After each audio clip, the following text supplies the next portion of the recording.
Mbola faly miarabantsika ry havana natratraran'izao maray-pidiran'izao. Anio alakamisy faharoa amin'ny volana May 2024 dia mibanjina ny lohahevitra tsika manao hoe mampahery ny fanahy masina. Ampitomboina mandrakariva ao antsika ny fahasoavana sy ny fiadanana avy amin'Andriamanitra Ray sy Jesosy Kristy Tompontsika. Hamaka ny salamo fahafitambin'ny zato. Rehefa hita dia vakiana aminaran'i Jesosy. Midera ny Jehovah ry firenena rehetra, midera azy ry olona rehetra, fa lehibe ny famindram-pony amintsika ary mandrakizay ny fahamarinan'i Jehovah. Alleluia, amen. Vavakintsika, ray eo teranao mankalaza anao zay, manome voninahitra anao zay Jesosy fa nomenao lohahevitra vaovao indray. Saotra Tompo fa tena mampahery tokoa ny fanahy masinao ary dia tena miandrandra anao zahay dia aizay ely ianao, eto ianao miaraka aminay eto ianao mampahery anay eto. Mankasitraka indrindra ry Tompo ny amin'ny fiarahanao miasa aminay. Tompo, ndreto izay amin'ny maha-olombelona anay Jesosy dia tsy tanteraka izahay, tsy mendrika izahay ka dia mangataka famindram-po aminao diovy tanteraka amindranao. Dia ankehitriny dia feno fanahy masonao hatramin'izay Jesosy raha andeha sy hidera sy hanome voninahitra anao eto. Ankasitrao izany Jesosy ho voninahitra naranao rery ihany. Dia mankasitraka ry Tompo malalo voninahitra anao rery ihany. Amen. Dia mbola hiara hivavakintsika Tompo. Raha io dia mifanahy masonao tokoa Tompo ny asa manan-kery eo anatinay tsirairay avy. Hanova ny fovatonay io tonga fonofo karaha mandreky koa ny teninao zay Jesosy dia ianao mihitsy ny teny araka amin'ny fombanao. Dia engana izay ka hiavao mandrakariva ary hitarika anay amin'ny fibebana ny fandrenesanay ny teninao ary dia mangataka amin'ny fanahy masonao koa hiaso an'ireo mpanomponao izay hamaky ny teny indrindra amin'ny mpanomponao izay hanambara ny teninao hitondra ny hafatrao. Dia miteny arenao Jehovah voninkenanao izay mpanomponao amin'ny anaranao Jesosy Kristy nangatahana izany. Saotra Jesosy malalo. Amen. Hamaky sy ny teny soratra masina sika Tompo. Ny teny izay vakiana dia araka izay voalahatra ao amin'ny mofonay nandrahoany. Bokin'ny Pitsara toko fahaenina ny andiny fahatelo amin'ny telopolo ka hatramin'ny fahaefapolo. Pitsara toko fahaenina ny andiny fahatelo amin'ny telopolo ka hatramin'ny fahaefapolo. Rehefa hita dia vakiako amin'ny anaran'i Jesosy. Ary ny Midianina rehetra sy ny Amalekita ary ny zanaky ny tsy nanana ny vory dia nitaka nitoby teny amin'ny tany lemaka Jezreela. Ary notsindrin'ny fanahin'i Jehovah Gideona dia nitsoka ny anjomary izy ka nivorona naraka azy ny Abizerita. Ary naniraka olona nakany amin'ny Manase rehetra izy dia nivorona naraka azy izy ireo. Ary naniraka olona tany amin'ny Asera sy ny Zebelona ary ny Naftaly izy dia niakatra ny tsena azy koa ireo. Ary hoy Gideona tamin'Andriamanitra: raha ny tanako no hamonjena ny Israely araka izay efa nolazainao, indro apetraka eo amin'ny famolona ity volon'ondry iray manontolo ity. Ka raha ny volon'ondry ihany no lena ny andro ka maina ny tany rehetra dia ho fantatra fa ny tanako no hamonjena ny Israely araka izay nolazainao. Ary dia nisy izany fa ny fo maraina koa izy ka no fiaza ny volon'ondry ary nisy ranonando eran'ny lovia. Ary hoy koa Gideona tamin'Andriamanitra: aoka tsy rehetra amiko ny fahatezeranao fa hiteny izao indray mandeha izao monja aho. Aoka mba izahako izao indray mandeha izao monja amin'ny volon'ondry. Aoka ny volon'ondry ihany no maina fa ny tany rehetra kosa no lenan'ny ando. Dia nataon'Andriamanitra izany tamin'iny alin'iny ka ny volon'ondry ihany no maina fa ny tany rehetra kosa dia lenan'ny ando. Amen. Ray masina manamasinana nay amin'ny fahamarinana ny teninao ny fahamarinana. Amen. Mbola ho aminareo ny ry havana ny famindram-po sy ny fiadanana avy amin'Andriamanitra Ray sy Jesosy Tompontsika ary ny fanahy masina izay fanangatahany mpiara-miasa hatreny am-panomboana dia mbola agnakery amintsika hampahery antsika indray anatin'izao toriteny izao. Mampahery ny fanahy masina.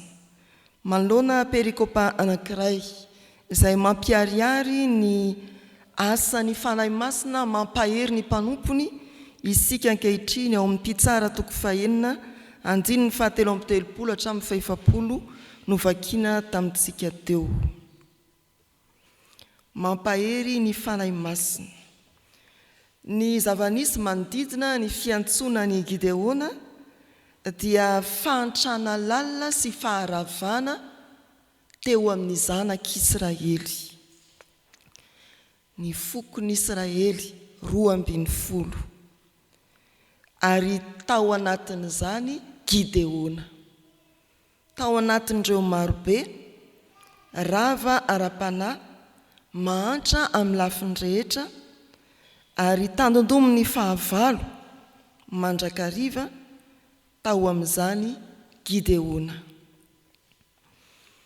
Ary nantsony izy dia nitefen'Andriamanitra mba ho fitaovana mahery eo ampelantanany hitondrana fanafahana ho an'ny vahoakan'Andriamanitra.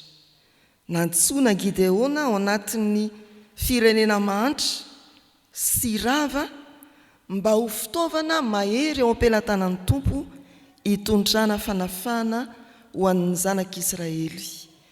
Indreto ariavany dinga ny fampaherezana hitantsika ao anatin'izao anjara mofinainantsika izao. Dingana voalohany, miantso ny malemy indrindra ny Tompo mba hampaherezana. Miantso ny malemy indrindra ny Tompo mba hampaherezana. Ny faharoa, ny fankatoavana izay antsoina no miantoka ny fampaherezana. Ny fankatoavana izay antsoina no miantoka ny fampaherezana. Ary ny fahatelo, ny vokatry ny fampaherezana dia firaisan-kina ny mpandresy.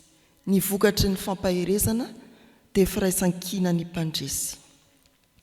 Miantso ny malemy indrindra ny Tompo mba hampaherezana. Ankeny amin'ny 9:12 isika milaza indrindra manodidina any Gideona sy ny zavanitranga tamin'ny fotoana ny antson'Andriamanitra azy. Pitsara toko 4:12 amin'ny anaran'ny Tompo manao hoe: ary tonga ilay anjelin'i Jehova ka nipetraka teo ambanin'ny azy terebinta teo Ofra, izay any Joasy Abiezrita, ary Gideona zanany ny velivary tamin'ny fataka teo anila ny fahamiazam-boaloboka mba hafeniny amin'ny Midianina. Izany ilay toe-javatra rehefa mandeha ny vakiteny fa tsy arovakiana lavabe. I Gideona io dia niteny hoe: izaho no kely indrindra amin'ny mpianakavy ny Manase. Ny totovary mba hafenina ny Midianina, satria tamin'izany dia nanangona ny vokatra rehetra teo ampelantanan'ny zanak'Israely ny Medianita. Dia miafina izy mitoto vary, izany dia endrika ny fahantrana. Fa ankoatran'izay, ao anatin'ny firenen'i Israely dia mbola ny madinika indrindra, ny kely indrindra ao amin'ny taranaka Manase i Gideona. Ary mbola tsy ponina indray dia anisany atao hoe Abiezerita, izany hoe zanaky ny vavy amin'ny taranaka Manase, mbola azo natao tsinotsinona koa zany. Izany Gideona izany no nantsony Tompo mba hampaherezana. Ka ilazana amintsika hoe miantso ny malemy indrindra ny Tompo mba hampaherezana. Ny fahavoazana iraisany amin'ny vahoakan'Israely, ny mahataranaky Manase azy, ny mbola mahataranaky vavy azy ao amin'ny Manase, dia izany olona izany no nantson'Andriamanitra. Hoy ny Tompo manao hoe: izao olona no foroniko izao no hanambara ny fiderana. Olona malemy no antson'Andriamanitra hanambara ny fiderana ny heriny. Dia tadidio koa fa ny mpanarato, izay isan'ny sokajin'olona mare miara-toekarena, ny mpamory hetra, izay ny sokajiana ho mpanota, fa rahidiny mahantra ara-panahy no nantson'ny Tompo mba ho hampaherezina. hiara-iasa aminy hanarato olona. Zandry Paoly apôstôly antsoina hoe tsy tonga volana, ary lohany amin'ny mpanota mbola nantsoin'Andriamanitra koa ho mpitory filazantsara voarakitra amin'ny tantara ny fitorianany filazantsara, mpitory filazantsara lehibe indrindra na vita be indrindra.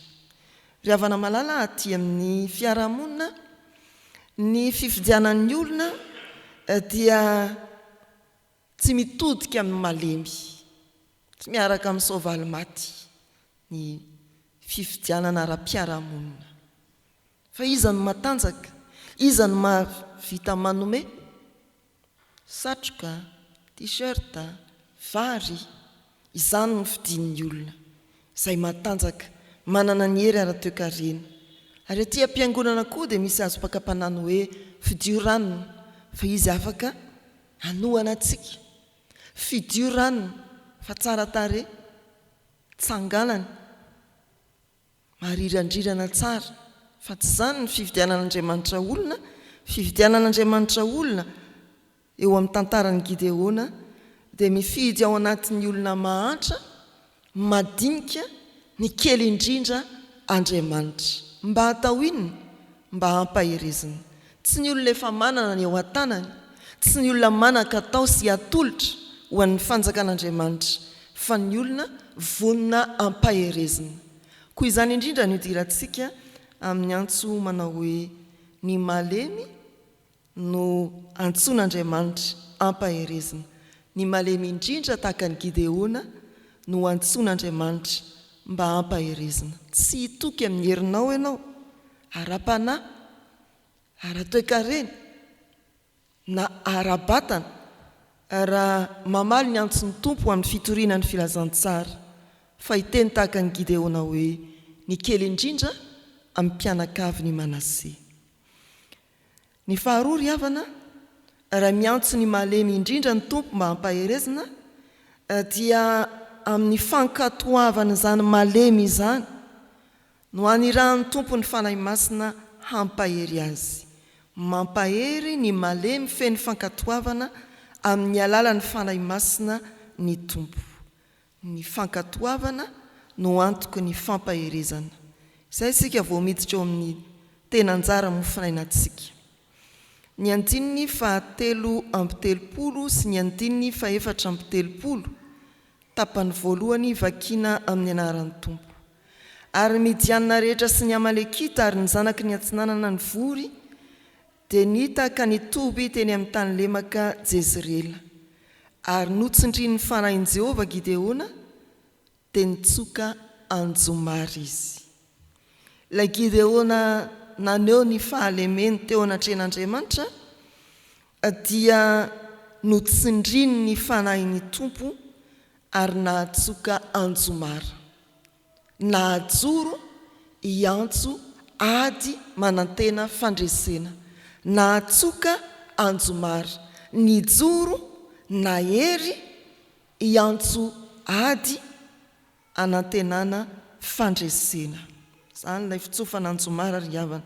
Mijoro miantso-piady manantena fandresena. Noho n'inona? Ny fankatoavan'ny antson'ny tompo ary namangin'Andriamanitra azy tamin'ny fanahiny.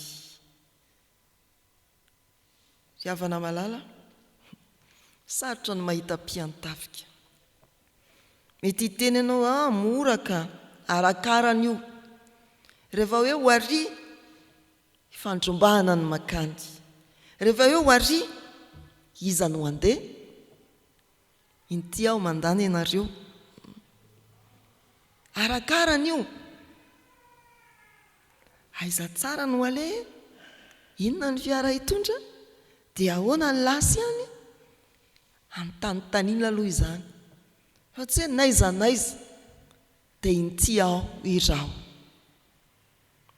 Ny olona feno fankatoavana ry havana, omen'Andriamanitra fanahy masina dia vonina hijoro ary antso mpiara-miasa ho amin'ny ady ho an'ny fanjakan'Andriamanitra, ho an'ny tafika masina. ny fampandiniana tena ho antsika dia ny hoe ianao ve fa nomen'Andriamanitra ny fanahy masina tahaka ny Gideona ka anjomaratokana dia ampiavory olona hanao tafika masina. Ianao ve feno ny fanahy masina toa ny Gideona ka rehefa misokatokana ianao dia tonga ny olona mba handray anjara amin'ny tafika masina na iza na avy naiza avaiza dia indreo ny olona fa tonga. Izany no hidirantsika amin'ny fahatelo ry havana. Rehefa nitsofina ny anjomara eo amin'ny tapany faharoa amin'ny 10:730 hatrany amin'ny 10:530 izao ny voasoratra amin'ny anaran'ny Tompo. Ny vory nanaraka azy ny Abiezrita ary naniraka olona nakany amin'ny Manase rehetra izy dia ny vory nanaraka azy ireo ary naniraka olona tany amin'ny Asera sy ny Zebulona ary Naftaly izy dia niakatra ny tsena azy koa ireo. Ilay malemy nandray ny fampaherezana avy amin'ny fanahy masina rehefa nitsoka ny anjomara dia tonga nampahery ny olona ivoaka iady. Rehefa nitsofina ny andromara dia avy tsirairay ny isapoko tonga ifanometanana amin'ny ady. Izany no asan'ilay fanahy masina tonga tao amin'ny Gideona, tsy nijanona teo amin'ny Samrery fa nihitatra tamin'ireo mparay tanindrazana taminy. Tamin'ny vanim-potoanan'ny Gideona ry havana ny vanim-potoanan'ny mpitsara, ny zanak'Israely no nitahotra ny Medianita sy ny Amalekita dia niafina tany an-karam-bato. Fa rehefa nitsofiny ny anjomara dia mipoitra tsikelikely ireo zanak'Israely ireo, nanana fahasahiana sy nahery any vonin-kiady. Rehefa mamaky ny toy ny soratra masina koa isika hatrany amin'ny 7 anohany dia ny toy ny tantara manao hoe ireo vahoaka be ny voaka iady, Naftaly, ny Asera, Zebulona, ny Abiezrita dia nitenen'Andriamanitra hoe be loatra ireo olona ireo fa ndao aheno dia antsoa izy zay matahotra andana miverina dia nisy miverina. Mbola be loatra ihany, aleo aheno. Alefaso eny amin'ny rano dia zay manao fisotro rano ninona moa dia ajanona 306 tavela. Ireo no andeha alefa iady. Ny vondrona ny zanak'Israely nahery ny voaka iady ary dia niferana fotsiny indray azy. Izany ry havana no ako ny fampaherezan'ny fanahy masina. Teo amin'ny tantaran'ny Gideona, ilay malemy nampaherezana tamin'ny alalan'ny fanahy masina dia nahavory vahoaka betsaka mba hiady. Mpiantafika nandre trompetra koa isika, nandre anjomara. Raiso ny fampaherezana miskina hiady. Mety anjaranao ny ady amin'ny fotoana anankiray, fa mety anjaran'ny hafa koa amin'ny fotoana sasany. Zava-dehibe dia ny hoe misy olona nampaherezan'ny fanahy masina ary miantso ny fiangonana mba hanao tafika masina. Mitongava avokoa, ataovy isan'ny lisitra ianao ary efa tonga ny fandaminana dia maneke. Mbola le 300 aloha ndao ary miadivahatra koa mba ho isan'ilay 300 fa aza mba manao hoe dana miverina zay matahotra, tsisy hiverina. Rehefa nampaherezana tamin'ny alalan'ny fanahy masina Gideona dia afaka nitsoka anjomara ka niantso mpiady ho amin'ny fanantenam-pandresena. Dia indro raha mamaky ny tantara isika, natolotry ny Tompo teo ampelantanan'ny Gideona sy ny zanak'Israely, ny Medianita sy ny Amalekita. Ndeha ifanometanana mba hilavolefina ry havana ny fahavalon'Andriamanitra eto amin'ity zao tontolo zao ity. Tsy variana fotsiny isitrika atao amin'ny fiangonana toy ny zanak'Israely tany an-karam-bato isika ndeha hivoaka. Tsy atahotra ny sika n'izao tontolo zao, ny fakapanahan' izao tontolo zao na hilavolefina avy hatrany, fa hery no ny asan'ny fanahy masina ka vonina andeha hitory na iza na amin'ny fotoana na tsy amin'ny fotoana. Amen. Hivavaka isika. Tompo dia isaorana ianao noho ny fotoana hafanay ny ombona teto nampahafantarinao anay indray fa ao amin'ny malemy indrindra ianao no miantoraka ka mametraka ny antsomasina mba hampaherezana azy ireny, ary ny fankatoavan'izay nantsony no antoky ny fanomezanao ny fanahy masina ampahery azy na dia malemy azy izy.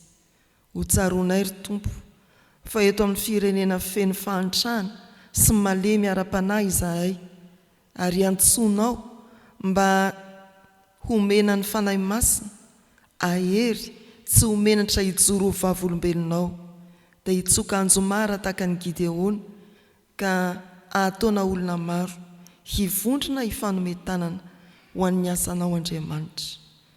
Atao fitaovana mahomby eo am-pelantananao izahay, dia tena ho tazana eto amin'ity fiangonana ity ny firaisan-kina tsy ato an-trano ihany fa eny amin'ny fiarahamonina indrindra koa, mba hiorohoro ny devolim-pampisaraka ary ahery ny firaisan-kina ny zanaka ao Andriamanitra ho amin'ny fitoriana ny filazantsara.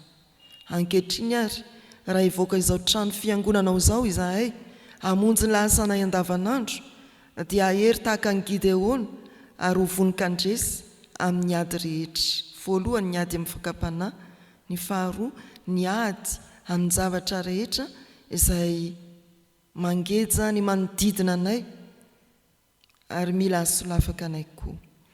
Dia mametraka ny fandaharam-potoananay eo am-pelantananao na amin'ny fianarana na amin'ny asa aman-draharaha na amin'ny fikarakarana tokantrano sy ny fikarakarana raharaha any amin'ny birao samihafa. Hialohavanao amin'ny famindramponao sy ny fampaherezanao any ny asanay rehetra. Ndreo Tompoany kristianina tsirairay manerana ny tany ary indrindra izay eto amin'ity fitandremana ity, dia tononay ny vavaka ho an'ny tsy salama ao amin'izy ireny, ny manana olana, ny zoen'ny fahoriana ary ny tsy maintsy hiatrika rara sarotra, arakasa sy arankonana iny ara-piarahamonina hatreny amin'ny fitsarana azy. Tononay eo ambany fampaherezan'ny fanahy masina izy ireny. Fa entinay eo aminao koa ny fiarahamonina misy anay, dia ao izao firenena malagasy izao. Tompo, atsangano, ajoroy amin'ny fampaherezan'ny fanahinao masina ireo kristianina manana anjara amin'ny fitondram-panjakana, ireo olona tsy mahafantatra anao manilika anao eo amin'ny anjara fanapahana izay nomena ho azy, mba hafantatra sy ho resy lahatra fa fahefana indramina ny azy ireny. Dia hitanao Tompo ny ao am-ponay, ankehitriny dia manonona vavaka ampomangina izahay ho andreo nizara antombavaka taminay ka nangataka ny mba hivavahana ho azy ireny.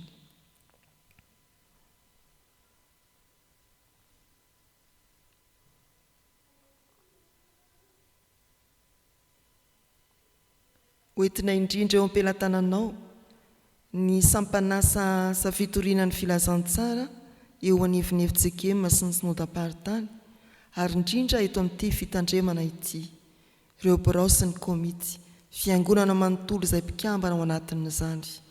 Tompo ampaherezo amin'ny fanahy masina mba tsy ravoravo tanana manoloana ny fahasarotany azy. Rainay izay ny an-danitra, ho amasinina ane ny anaranao, ho tonga anay ny fanjakanao, atao anay ny sitraponao ety an-tany ho tahaka ny an-danitra. Meo anay anio izay anona sahaza ao anay, ary mamelany elokay tahaka ny namelanay izay meloka taminay. Aza mitondra anay amin'ny fakapanahy, manafahanay amin'ny ratsy, anao ny fanjakana sy ny hery ary ny voninahitra mandrakizay. Amen.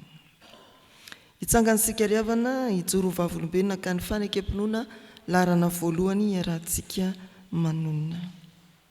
Mino an'Andriamanitra raitsy to mpanao ny lanitra sy ny tany aho, ary mino an' Jesosy Kristy zanan'ilay tokana tompontsika, izay nitorotoronina tamin'ny fanahy masina, teraky Maria Virjiny, nijalina napaky Pontio Pilato, nombona tamin'ny hazo fijaliana, matika nalevina, nidina tany amin'ny fiaina tsy hita, nitsangana tamin'ny maty tamin'ny andro fahatelo, niakatra ho any an-danitra, petraka eo kavanan'Andriamanitra raitsy to, avy any evy ny tsara ny velona sy ny maty, mino ny fanahy masina aho fiangonana masina maneran'izao tontolo izao fiombona ny olona masina ny famelan-keloko fitsanganany tena maty ary ny fiainana mandrakizay amen. Raha iso amin'ny fankatoavana ary nitsodrany tononona amin'ny anaran'ny tompo ary Jesosy Kristy tompontsika sy Andriamanitra araintsika izay efa tiantsika ka nanome antsika fampiononana mandrakizay sy fanantenana tsara amin'ny fahasoavana no ampionona ny fonareoany sy ampahery anareo amin'ny asa sy ny teny tsara rehetra mandihana amin'ny heri ny faherezana amen. Ho an'Andriamanitra irery ihany ny voninahitra amin'ny anaran'ny Ray sy ny Zanaka ary ny fanahy masina amen.